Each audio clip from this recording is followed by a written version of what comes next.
도파민을 갖다가 고용량을 오랜 기간 동안 사용하는 그런 환자분들 같은 경우에 있어서는 처음엔 하루에 3번 약을 주더라도 점심 때 약 까먹고 안 먹어도 나 괜찮아요 그래요. 그런데 세월이 가면 갈수록 아침 약 먹고 점심 약 먹을 때쯤 되면은 30분 전에 사실 손이 좀 떨리는 것 같고 움직임이 둔해지는 것 같고 뻣뻣해지는 듯한 증상의 악화를 경험하게 되거든요. 또 약효가 소진되는 것 이외에도 약 기운이 올라오면은 갑자기 너무 과하게 못 움직이던 사람이 춤추듯이 몸을 막 이렇게 꼬면서 막 이렇게 흔들거리는 이상 운동 항진증 현상이 일어날 수도 있습니다.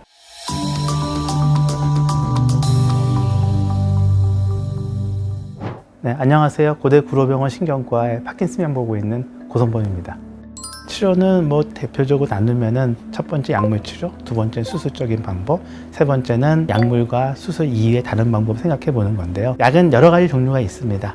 근데 첫 번째 말씀드릴 수 있는 약은 내 몸에 남아있는 도파민 공장들을 갖다가 최대한 효율적으로 사용해서 남아있는 도파민 시스템들이 열심히 일을 해가지고 여러 가지 증상을 좀 좋게 하는 방법. 두 번째는 도파민과 비슷한 작용을 할 수 있는 도파민 작용제 혹은 효연제라고 불려지는 그런 약물들을 사용해가지고 증상을 극복시켜주는 게 하는 방법이 되겠고요. 세 번째는 도파민을 공급해주는 건데 실제로는 도파민은 먹는 약으로나 주사를 맞아가지고 뇌로 들어가지 않기 때문에 도파민의 전구 물질인 레보도파라고 하는 성분의 약을 투여를 받습니다. 그럼 그 뇌로 가서 도파민으로 전환이 되게 되고 도파민이 작용을 하면서 여러 가지 증상들을 호전시켜주는 데 도움을 얻게 되는 이 세 가지 계통의 약물들이 일반적으로 사용되어지는 약물들이 되겠고요. 그 다음에 수술적인 방법은 뇌 심부 자극술이라고 하는 뇌에다가 작은 구멍을 뚫어가지고 도파민을 만드는 공장과 연결되어지는 신경회로에다가 전극을 삽입해서 전기 자극을 주게 돼서 증상을 호전시켜주는 겁니다. 약물 치료를 오랫동안 하다 보면은 약에 의한 합병증이 발생하거나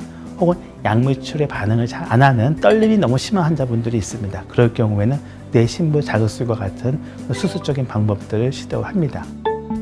아직까지 어떠한 약물 치료도 어떠한 수술적인 방법도 그리고 비약물, 비수술적인 방법도 병의 경과를 바꿀 수 있는 건 없었습니다. 불행하게도 아직까지는 그런 방법이 나와 있지는 않아요. 많은 분들이 열심히 하고 계세요. 약물 치료나 이런 임상들이 많이 진행이 되고 있고요. 그다음에 파킨슨병을 오랫동안 앓다 보면 약 때문에 생기는 합병증이 생기니까는 그 합병증을 어떻게 관리할 수 있는지에 대한 임상들이 많이 진행이 되고 있습니다. 대부분 도파민성 약물 치료를 하다 보니까요. 팔다리 움직이는 건 좀 빠르게도 해주고 할 수 있는데 장 움직임은 떨어뜨려요. 소화 불력, 또 심한 경우에는 미식거리고 토할 것 같다는 얘기 하신 경우도 있거든요. 근데 이제 그런 일이 생기게 되면은 소화관 계통의 촉진제를 갖다 사용하는데 그 계통의 약들이 대부분 도파민 작용을 방해할 수가 있는 약들이에요. 그래서 선택해서 같이 사용하고 약도 저용량부터 천천히 올려야 됩니다. 환자분들이 약 먹고 소화 안 돼서 토하고 몇 번 그러면은 그 약을 먹으면 큰일 날 것 같거든요. 근데 다른 옵션이 없어요. 가장 대표적인 약이 도파민이기 때문에 결국은 먹게 될 수밖에 없는데 긴 병이니까 한두 달이 중요한 게 아니니까 천천히 가자라고 해서 그런 식으로 관리를 갖다가 보통 많이 하게 되고요. 도파민을 갖다가 고용량을 오랜 기간 동안 사용하는 그런 환자분들 같은 경우에 있어서는 처음엔 하루에 3번 약을 주더라도 점심 때 약 까먹고 안 먹어도 나 괜찮아요 그래요.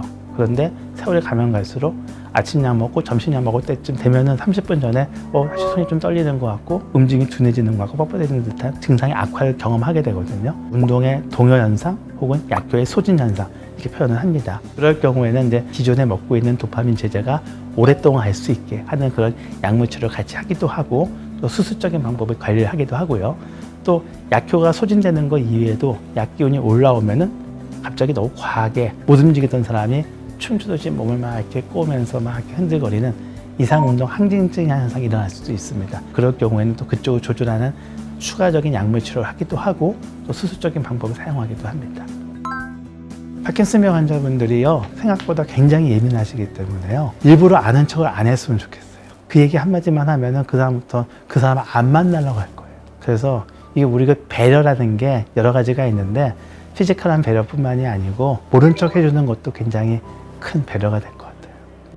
파킨슨병 환자분들이 처음에 진단받고 난 다음에 가장 많이 생각하시거나 걱정하시는 거는 정보가 너무 홍수예요. 그러다 보니까는 다양한 정보를 얻게 되고 그러면 안 좋은 환자분들의 정보를 많이 얻게 돼요.